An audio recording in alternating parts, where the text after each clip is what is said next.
My first question to you is, why were you here supporting Steve Orozco to be the Republican mayoral candidate for New Haven and just to be the next mayor of New Haven? I've known Steve for years. He's a good guy. He's a small business owner. He's in the communities, walking the streets, talking to people. He knows that New Haven's a great city, but it faces really horrible challenges, in part because it's not getting the leadership that it deserves. It's seen murders go way up since 2019 when the current mayor was elected. It's seen property taxes go way up, and it's seen the quality of public education go down. I think this city is a great place that deserves a better mayor, and Steve is that mayor. And yes, and a follow-up to that question as well. How do Republicans win in a city that's mostly made up of Democrats, where all the alders are Democrats from the boroughs? I think it's by focusing on issues everybody cares about, regardless of their party. Do most people in New Haven, regardless of their party, think their property taxes are too high? I think so. Do they think the city has gotten more dangerous over time since this mayor's been elected? I think so. Do they think that their kids deserve better public schools? I think so. Focus on the issues that everybody cares about and the reforms that everyone can buy into. That's what Steve's doing, and that's why I think he's going to be successful. Okay, perfect. Now switching on to party identity, I'm wondering what your thoughts on the Connecticut's GOP's relationship should be with Donald Trump, especially going to the 2026 midterm elections. Well, I voted for the president. I think the vast majority of Connecticut Republicans voted for the president.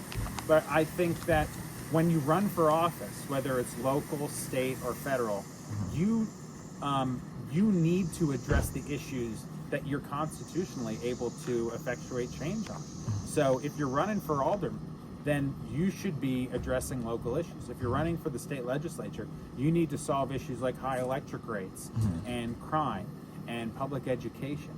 So I think voters want people who are going to focus on bringing reforms on the issues that they can change as in the governments that they're running to be a member of, not just by giving answers on one thing at the national level.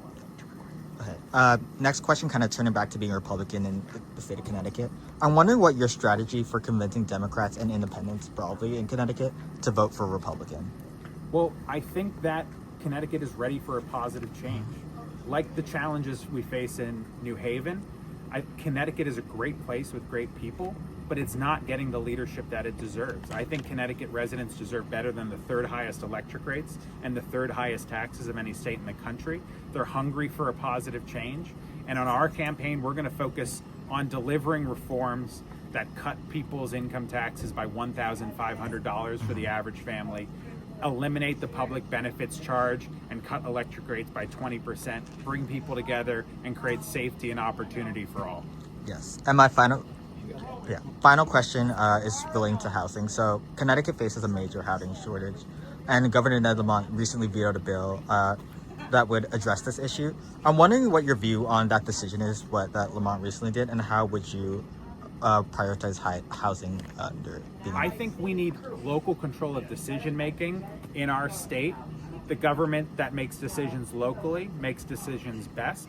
But there's also reforms we can make at the state level to make housing more affordable and available, focusing on the achievable reforms that everyone can buy into, like more accessory dwelling units, in-law apartments, more residential units in mixed-use areas, making it easier to convert commercial units to residential units, but reject the one-size-fits-all policies at the state level, like 830G and Fair Share, which would take away decision-making from local officials. So I think there's a balance and there's a negotiation that should happen to improve the housing sector for the long term.